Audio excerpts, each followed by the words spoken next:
Welcome to CatsCast, your weekly feline fiction podcast. This is episode 341 for April 1st, 2021. I'm your host, Laura Perlman, and I have one quick announcement. Starting today, we're taking this podcast in a slightly different direction. I'll go into detail later in the episode, but if you notice something different about today's story, that's why. Our story this week is Bargain by Sarah Gailey. This story first appeared in Mothership Zeta in December 2015. Dog owner, Hugo Award winner, and best-selling author Sarah Gailey is an internationally published writer of fiction and nonfiction. Their nonfiction has been published by Mashable and the Boston Globe. Their short fiction credits include Vice and The Atlantic. Their debut novella, River of Teeth, was a 2018 Hugo and Nebula Award finalist. Their best-selling adult novel debut, Magic for Liars, was published in 2019. Their most recent novel, The Echo Wife, is available now. You can find links to their work at www.sarahgailey.com and on social media at GaileyFrey. Your narrator this week is Trendane Sparks. Originally born in Texas, Trend Sparks eventually escaped and wound his way through a mystical series of jobs in the San Francisco Bay Area, where he has worked as a software QA tester for both graphics drivers and video games, a freelance mascot performer, and several jobs on a PBS kids show. For most of his life, people have told him that his voice is a pleasure to listen to. But since being a werewolf phone sex operator can get boring, he decided to use his powers to entertain a broader audience. Now, find a quiet spot, stretch out in the sun, and let us tell you a tale. Bargain by Sarah Gailey. Narrated by Trend Sparks. Malachi loved his work. He loved wandering among the trappings of enormous wealth and influence, seeing the baubles that humans excreted to express their status. He especially loved watching those wealthy, influential mortals tremble before the might of his inescapable superiority. Malachi worked exclusively with those humans who had found themselves at the limit of how much power they could possess. They called him to bend the rules of time and space around their whims so that they might be even more feared and loved by other mortals. Their desires were predictable: money, knowledge, talent, authority, the kinds of people who hunted down ancient parchments with the words of invocation inscribed upon them. These were the kinds of people who did not concern their consciences with the compensation Malachi required for his services. They appreciated a bit of theatrical flair. So when he received the summons from dispatch, he responded with appropriate formality. Curling smoke, crackling lightning, the wailing of damned souls. A standard business casual entrance. He waited for his cue, which was usually the sound of a man discovering terror for the first time in his comfortable life. Once that terror had peaked, Malachi would announce himself. Any sooner, and the human would get swept up in proceedings before their fear really set the tone. Thus, on this and all assignments, Malachi waited to hear the panic and the wailing and the what have I wroughts. He waited for quite some time. He looked around, waving his hands to clear some of the lingering smoke, which was actually just high-quality steam. They never noticed the difference, and real smoke would have aggravated his asthma. The result was visually pleasing and left his suit wrinkle-free, but occasionally served to obscure a mortal who was too frightened to plead at the proper volume. Malachi arranged himself into a posture of menace and waited for the last of the steam to dissipate. There was nobody in the room. Malachi frowned in puzzlement. There were rooster-shaped salt and pepper shakers on a well-used round table, and a sign hung over the door that read, "If you want breakfast in bed, sleep in the kitchen." This didn't make sense. He didn't do domestic calls. A massive brown Labrador lolloped around the corner, his tail waving frantically. Malachi narrowed his eyes and bared his fangs at the dog. He projected threatening thoughts, visions of Labradors being eaten by bigger, scarier dogs, visions of thunder and flooding and tigers pouncing on unsuspecting puppies, visions of the hounds of hell shaking off their chains and storming the little kitchen in search of a mortal morsel. The dog smelled Malachi's shoes, and, ignoring Malachi's strenuous objection, also smelled Malachi's crotch, with great interest. He whuffled to himself about the results and sat. His tail thumped on the linoleum. Malachi stared at the dog, looked over his shoulder. Nobody there, just him and the dog. He crouched in front of the beast and looked into the large, vacant brown eyes. First time for everything. Did, you summon me? The dog panted happily and continued thumping his tail. I summoned you. He's a dog. He can't read archaic Latin. A woman walked into the kitchen. Malachi was not good at guessing mortal age, but his best estimate placed her around 300 years old. She was upright and walking, but relied heavily on a dull aluminum cane.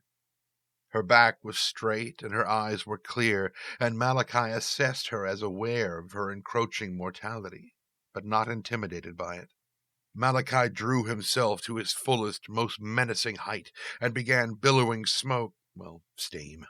He drew breath to begin his terrible introductions. The dog stood and nudged a cold, wet nose into Malachi's hand. Oh, go on and pet him, would you? He's going to start pouting if you don't. And enough with the special effects. We have a lot to discuss and not much time. Malachi turned to the woman and allowed the fires of hell to blaze behind his eyes. He hissed in a fashion he had picked up from a colleague with a uniquely crocodilian aspect. The dog whined softly and nudged at his hand again. The woman lowered herself into a chair at the kitchen table and raised her eyebrows pointedly at Malachi. Pet Baxter, and then let's begin. The hellfire and hissing hadn't worked. There was only one explanation. This was a mistake. The woman was old for a mortal, and if he recalled his training, humans started to peter out around 350 years or so, and she had probably intended to place an order for a new pelvis or lawn furniture or something. She just didn't realize who he was. It had never happened to him before, but it wasn't unheard of. Someone means to say, "Operator, please connect me to Home Shopping Network customer support." But they have a stutter, and what comes out is instead an archaic Latin summoning of a pestilent creature. He turned off the theatrics, petted Baxter on the head, and smiled at the poor, foolish old woman. She did not smile back at him. "Ma'am, I think you've got the wrong number."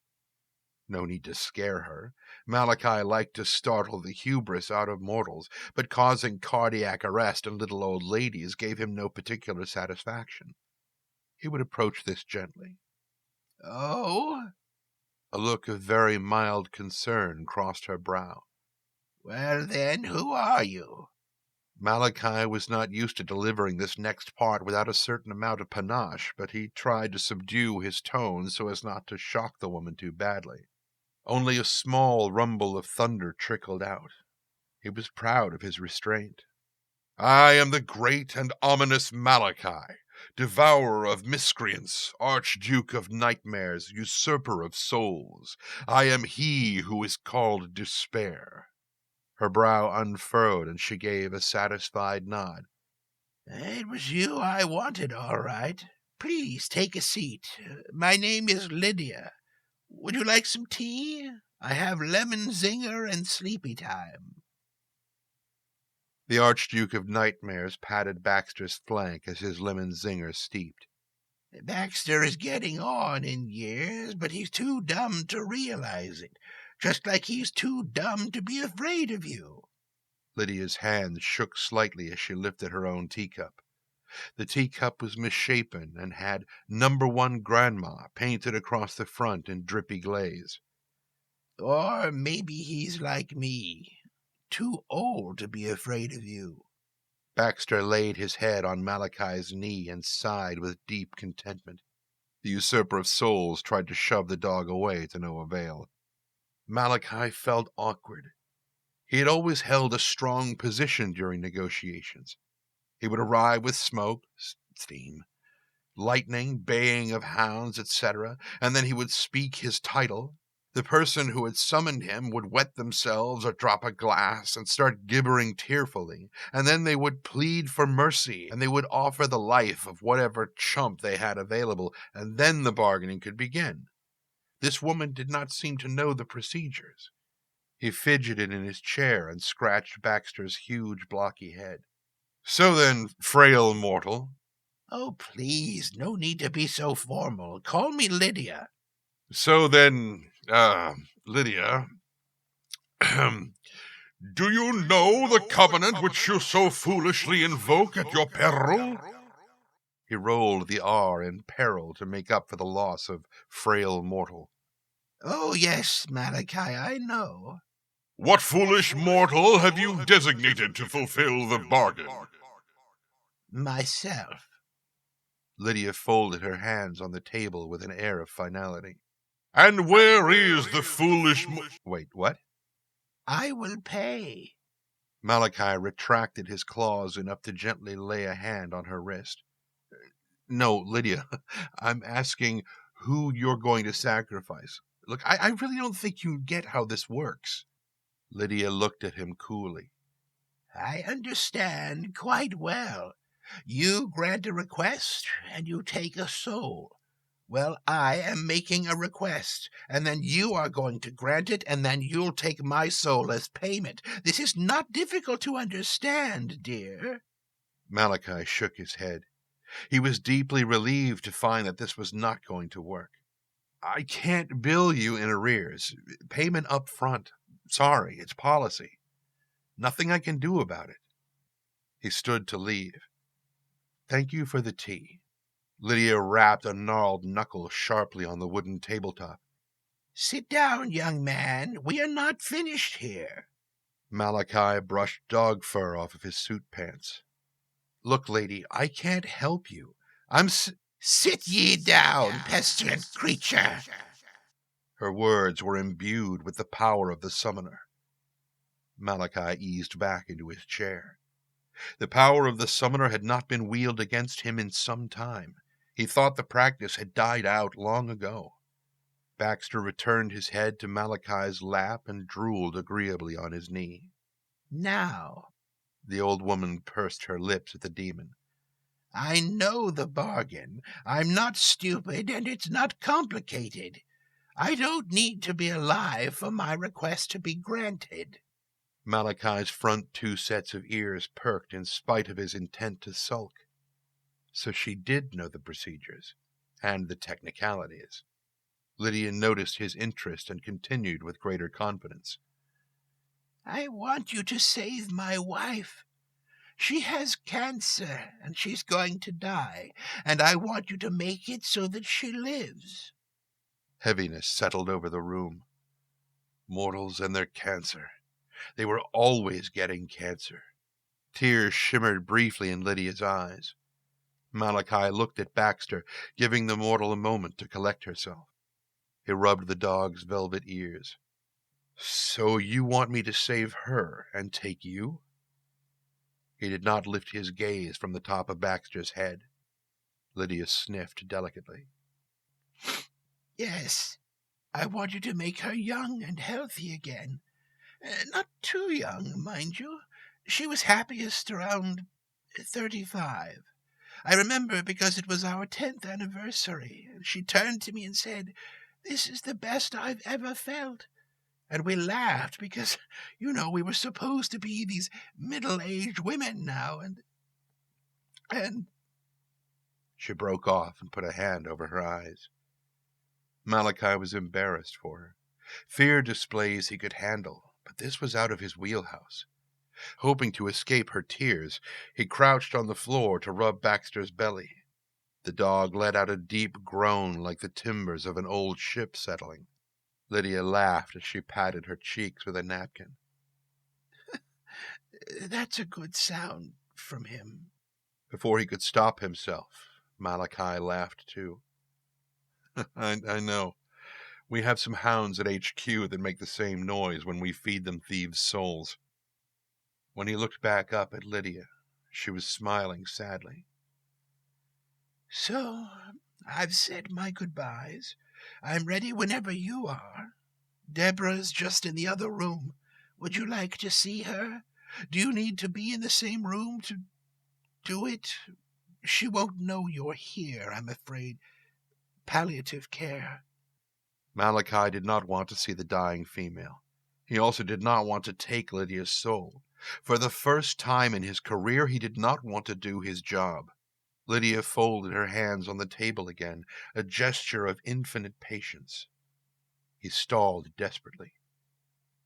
Wait, how did you know how to summon me? Lydia smiled. I'm a snoop. I found it in Deborah's diary. Where did she get it? Lydia shrugged. How should I know? Is it important? She was growing impatient. We don't have long. The doctor said she could go at any moment. Do I need to sign anything? Hearing her sharp tone, Baxter whined and dropped his ears, a portrait of canine guilt. Lydia scratched under his collar.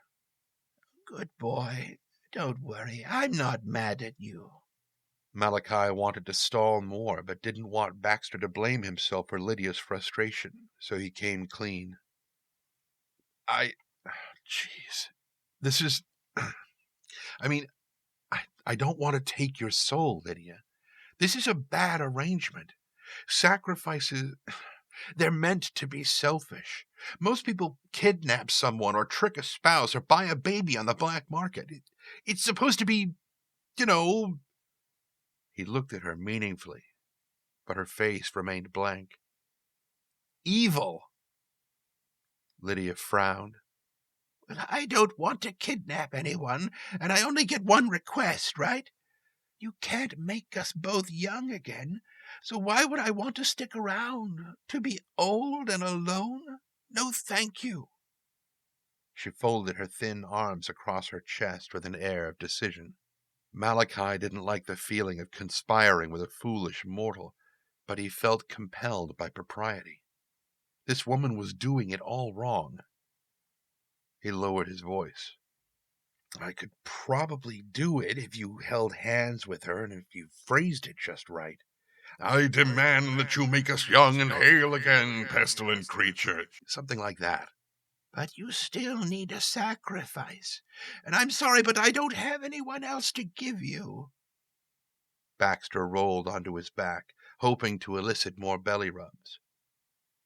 Malachi looked down at the old dog, then back up at Lydia. You can't think of anyone? The office was massive. A wall of windows looked out over a sparkling city.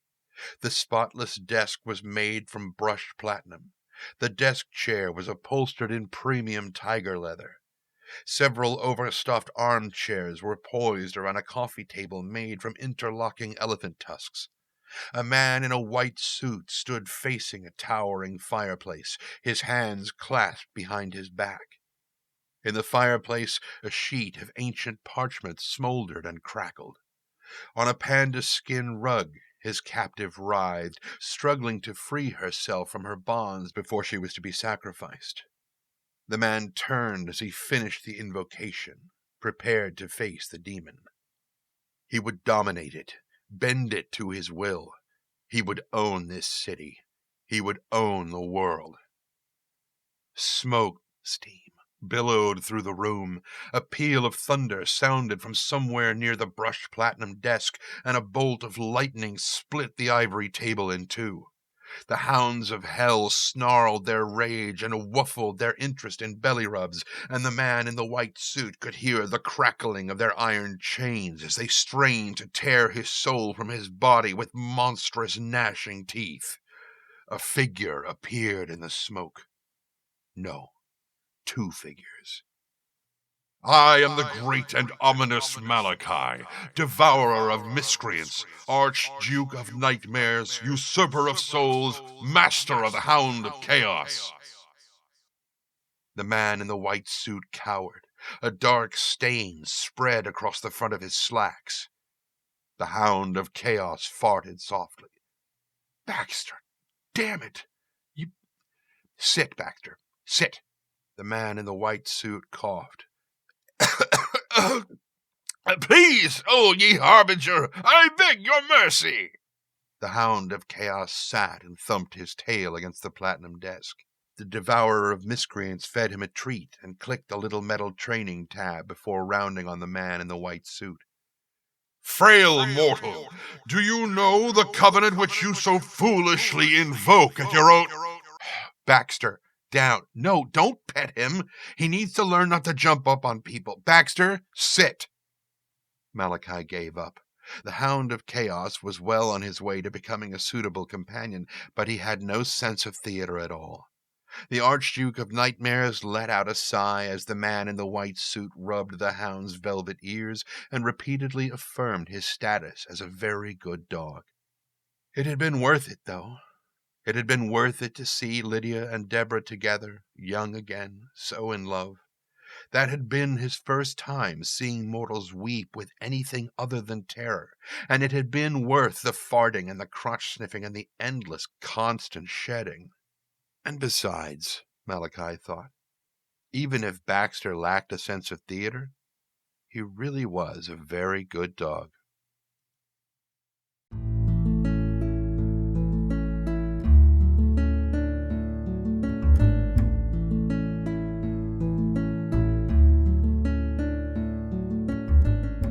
And April Fools! Sorry, I just couldn't resist. This week's story is borrowed from our friends at Pseudopoodle, the premier horror podcast for dogs and all who love them.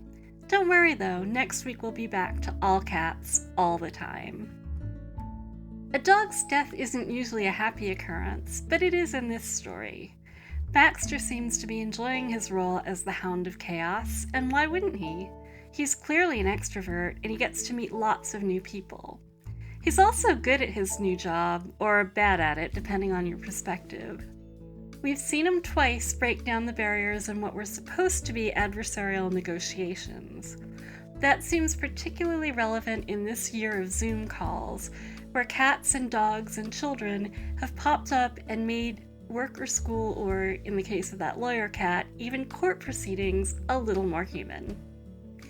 If you like today's story, you can read about Baxter and Malachi's further adventure in the sequel Rescue, but you won't hear it here because this is a cat podcast.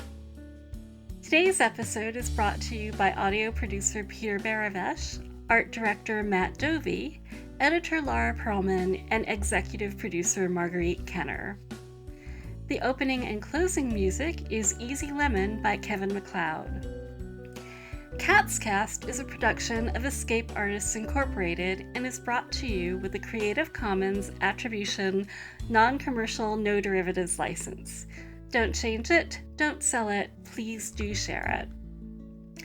CatsCast relies on the generous donations of listeners like you. If you enjoyed today's episode, please consider donating via Patreon/EA Podcasts or through the website escapeartist.net. Or come say hello to us on Facebook, Twitter, or Instagram. If you didn't enjoy the episode, please let us know on the Escape Artists Discord server, which you can gain access to by supporting our Patreon at the $5 level or above. For cat pictures, cat story recommendations, and more, follow CatsCast Pod on Twitter. Our closing quote is from Dave Barry, who said, "Dogs would make totally incompetent criminals. If you could somehow get a group of dogs to understand the concept of the Kennedy assassination, they would all immediately confess to it. Whereas you'll never see a cat display any kind of guilty behavior, despite the fact that several cats were seen in Dallas on the grassy knoll area, not that I wish to start rumors." Thanks for listening, and remember to get plenty of rest, wash your paws frequently throughout the day, and make sure you get all your shots.